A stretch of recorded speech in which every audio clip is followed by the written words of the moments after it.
Welcome back. You are watching and listening to Breakfast with Martin and Pip.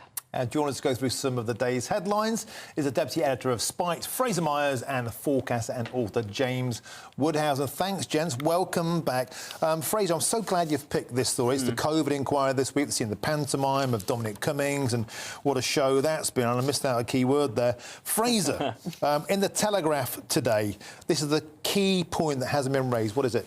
Well, you know, we've been talking about Dominic Cummings swearing a lot all week. And what we haven't been talking about is whether lockdown was a good idea, whether it worked, whether that's the right approach to a pandemic. And one of the things that Fraser Nelson's picked up in the Telegraph is it actually comes from Dominic Cummings' written testimony, which is a lot more useful than the sort of what the inquiry itself was actually asking. And it points out, I mean, actually, Cummings is trying to portray himself as a sort of hero here, but he arranged a lot of the modelling that brought us into lockdown. Now, it was making some pretty crazy claims, stuff like, you know, 100,000 people dying on hospital corridors just in the first wave of COVID, potentially hundreds of thousands of NHS beds needing to be taken up when actually about 30,000, a lot, I mean, considerably less, fewer beds were needed in that wave. And no one really interrogated it. You know, even these models didn't come from Sage. They came from outsiders, from sort of tech bros, as they've been called, from various AI experts and things like that. But the scientists didn't interrogate it. They just went along with it. They just went along with the panic, even though the decision to lock down completely went against all of the previously established science. You know, there was no plan for a lockdown in all the years of pandemic preparedness that had been going on. Well, they were still pushing for herd immunity only a few days before lockdown. Well, that was just simply a reflection of that's the established way that a disease, you know, finishes, by having herd immunity, ideally through a vaccine, rather than by people getting infected. But that was a reflection of the science at the time, and it seems as if panic reigned. And we now know that, you know, we've seen Sweden didn't fall for a lockdown and has had much better results. They have some of the lowest excess deaths in Europe because not only did we not need a lockdown to contain COVID, but also all the other disastrous ill effects didn't come with it. James, do you think we'll look back on this, and bear in mind there was no political opposition to this, was there? I mean, the Labour Party nodded along with the Tory Party. In fact, they wanted sooner, harder and longer lockdowns, and so did the Liberal Democrats. We had political uniformity on this. Why aren't those questions being asked at this inquiry, or is it because basically they all agree? No, they do all agree, Martin. There's no doubt about it. I think for me as a forecaster, the quotation that comes to mind, oddly enough, is from Joseph Stalin. He said, "Paper will put up with anything that is written on it." Which I think was very acute, even though it was Stalin. So these charts that they showed, all the forecasts and the curves and so on, a slide nowadays will put up with anything that you put on it. And there's a sort of spurious attempt at being scientific when all these curves and all of these forecasts, and Neil Ferguson at Imperial College and so on, have really deceived the public and assume a sort of mantle of a new priesthood, really, of forecasters, scientists, policy wonks who know everything while common people know nothing. Just a slide will do it. It's really deceptive. We've got to interrogate them and interrogate them again. Do you not think at the time, though, they were acting in good faith? Well, yeah, but, you know, lots of people act in good faith. Hitler acted in good faith, not to compare them with him. You know, they believed in what they were saying. But that doesn't mean we have to give them any credibility. I think what the thing with this inquiry, and it's going to go on for a lot longer, isn't it, is it ever going to tackle the damage to children's education, the damage to people's mental health? No, it won't. Being stuck at home. I think it will come up, but I don't think it's, you know, you can just see the way the inquiry is going. It's not going to recommend against school closures or lockdown.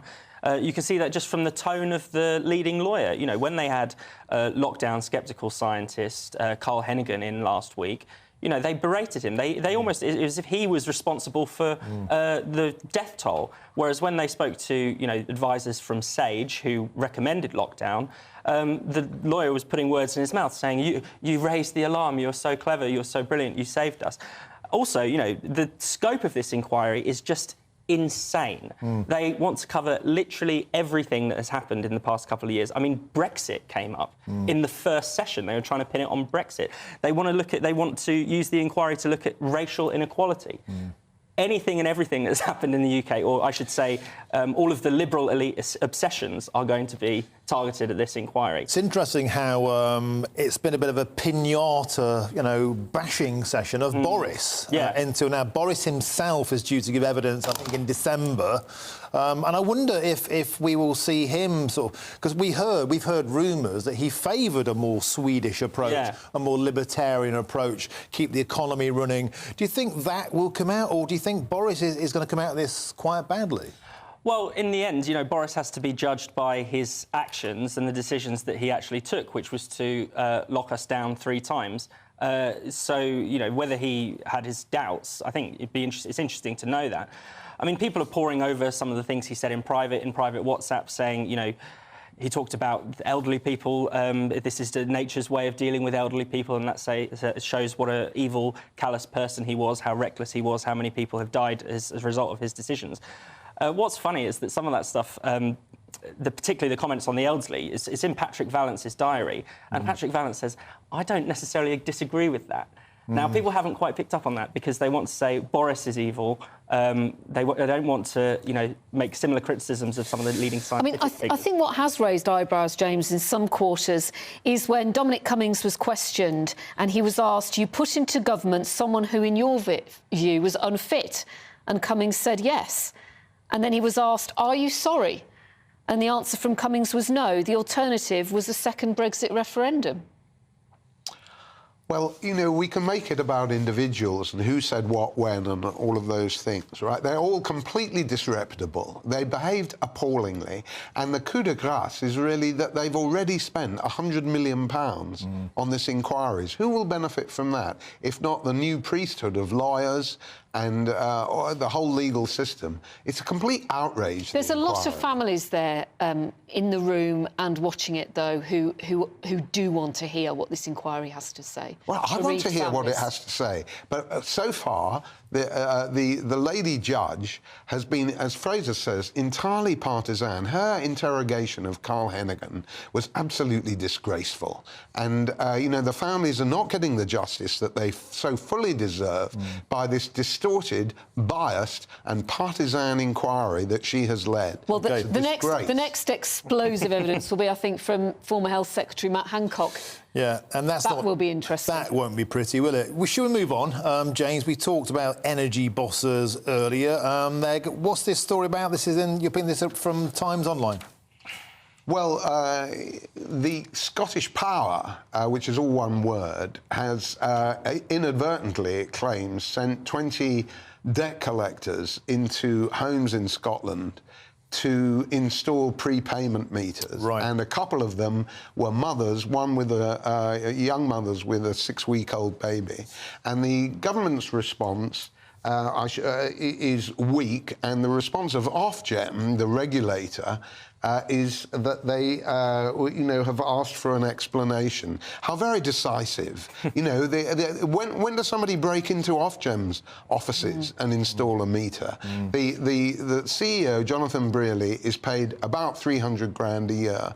They've expanded their staff from about 1,200 to 1,400 in the past year. And they are, of course, unelected. They're a power in the land. And quickly, Fraser, we only have a few moments left. It's always the poorest who get hit the hardest with these kind of tariffs they put on that hammer the working classes.